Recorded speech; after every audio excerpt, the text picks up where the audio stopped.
Hello and welcome to the Daily Red, your lunchtime catch-up on all things Liverpool FC and your daily reminder that the Reds are Premier League champions, which doesn't really seem to matter at the moment. I've been sitting here for about an hour and a half trying to figure out what today's show was meant to be.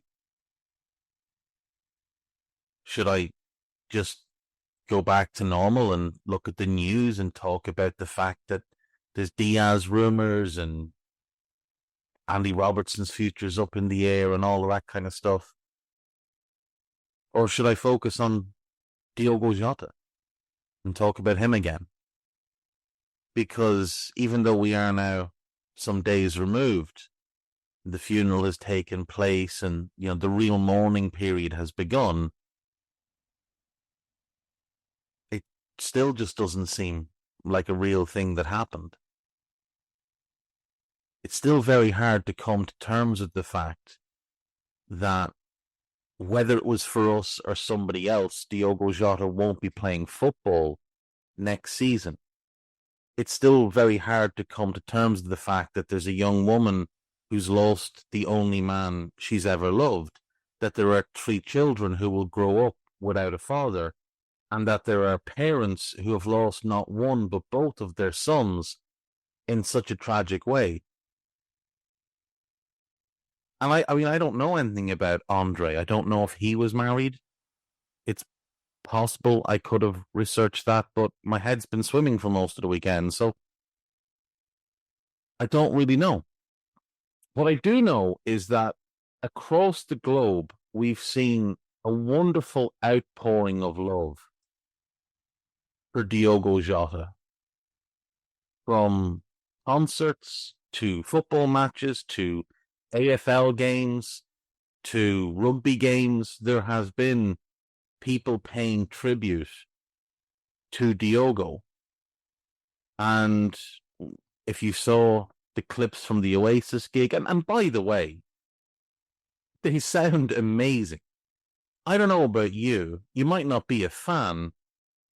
I thought this was going to be a straight cash grab. They were going to come back and they were going to sound awful because they'd been away for so long, and that they wouldn't care and that it'd all be a bit of a mess. Now, maybe it gets to that point by the end of the tour, but the first gig that I saw sounded and looked amazing. But during Live Forever, they put Diogo's image up on the big screen, and it was incredibly touching.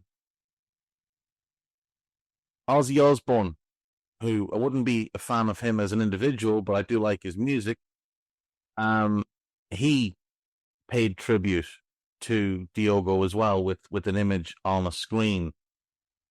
Robbie Williams did the same, and I'm sure there were others as well. We've seen a lot of footballers pay tribute. Ousmane Dembele, after scoring his goal for PSG against Bayern, did Diogo's PlayStation celebration. Kylian Mbappe displayed the number 20 after scoring for Real Madrid. Diogo Goncalves in MLS did the controller celebration. Hani Mukhtar, who plays for Nashville, he got his whole team involved in a tribute to Diogo.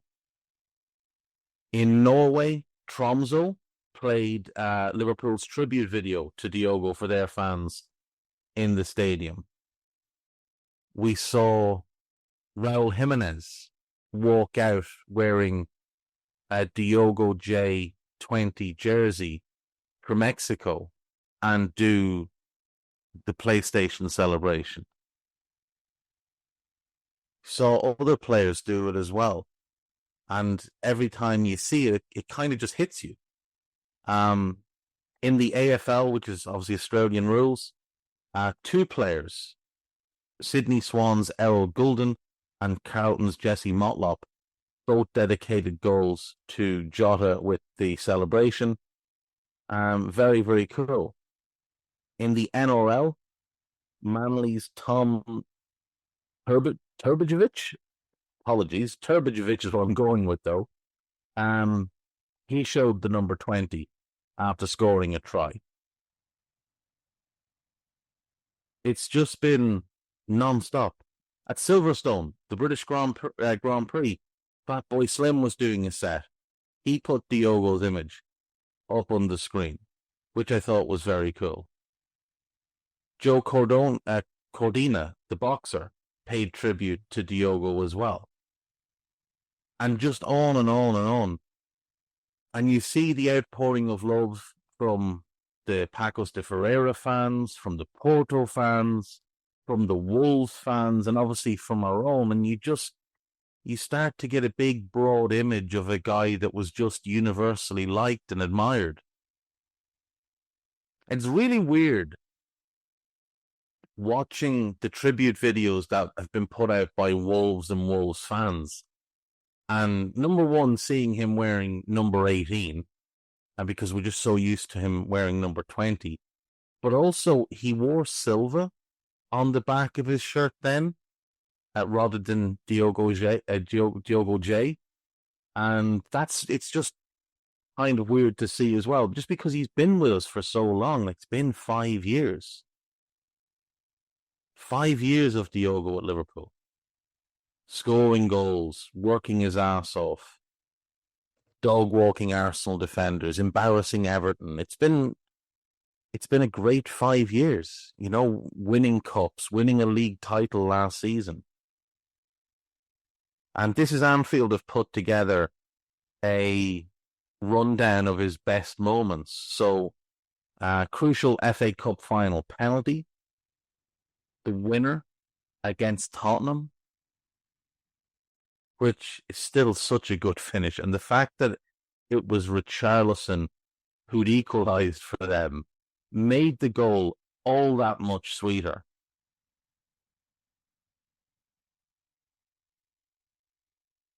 The Everton winner, which turned out to be his last goal for us.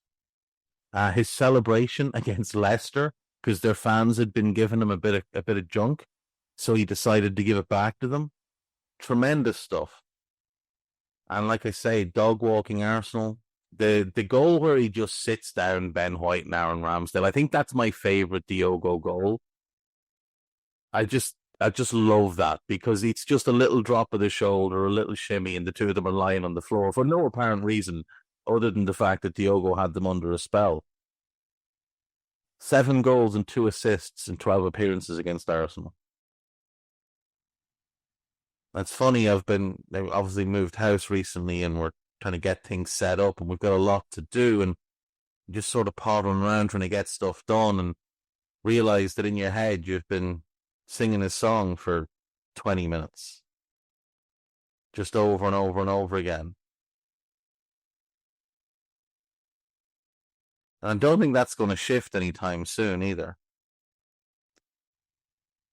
I don't think that feeling that it's not real is going to shift anytime in the next couple of months either. I think it's just always going to feel a little bit odd until you just sort of come to that realization. And maybe it's when games start and he's not playing. Maybe that's when it really starts to sink in. And like I said earlier, it might not have been for us. He might have been sold this summer. But I don't know about you, but when players leave our club, especially players that you've got, an affinity for, you check in on them.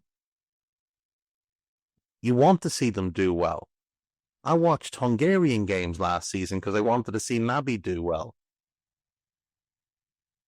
I would have watched whatever club he'd gone to and hoped he did well. And he would have done well, because that's what Diogo Jota did. Wherever he went, he gave it absolutely everything, and he did well. He performed. He scored goals. He created goals. He amplified other players. Spoke a few months ago about how Alexis McAllister was an amplifier, guy that made others better because of how he plays. And I think Diogo did that as well in a different way. Like, Diogo's work rate and his running and his intelligence made things a lot easier for other players around him. But like I say, wherever he went, he just did well. Pacos de Ferreira did really well. Porto did really well. Wolves was absolutely top draw for them. And then obviously with us, I mean, there's just there's just something about that. There's something about a player who, club to club, just finds ways to succeed. And I just want to say there's been criticism aimed at certain people and certain players for not going to the funeral or whatever. Let's allow everybody to grieve in the manner that works for them. Let's not become gatekeepers on grief.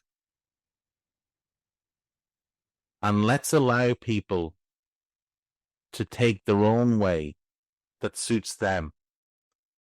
Because sometimes when something horrible happens, what you need more than anything is to just have some fun. Because that's how you cope with it. You need distraction. It's always going to be in the back of your mind. You're always going to carry it. But sometimes you just need distraction. What I would say, though, is the weird people who generated AI images and AI videos and created fake accounts pretending to be Diogo's widow, those people should be forcibly removed from society, put on a boat, and just like pushed off into the middle of the ocean and just left there. Leave them with food, and you know, once a month we can do a flyover with a helicopter and drop them down a package to keep them going. But there's no motor in this boat. We're going to anchor it solidly to the base of the ocean. And they're just going to sit there. And we'll be nice. We'll do it in the Pacific. We won't put it in the Atlantic where it might be dangerous. We'll put it in the Pacific somewhere where there's not going to be any risk to them. And, you know, we'll feed them and send them water and clothes and everything that they need. But we can't have these people in society. They just don't mesh with the rest of us.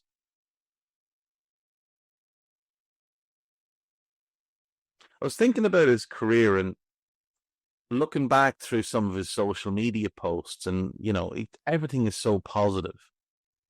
And the tweet that hits me the hardest, though, is when he said he'd had his dream crushed, when he got injured against Manchester City and realised he was going to miss the World Cup in 2022. And obviously he didn't get capped by Portugal, I want to say, until 2019. Yeah, 2019. So he wasn't in the squad at the time of the 2018 World Cup. But he was a regular member of the squad and, you know, a fairly frequent starter and a fairly frequent goal scorer. When the 2022 World Cup came around, he 100% would have been in that squad, and he missed out. And he probably thought, okay, I'm going to miss out on this one, but I'm going to be there for the next one. 2026, I'm going to be there. And he'll never get to play in a World Cup. And that's very tough.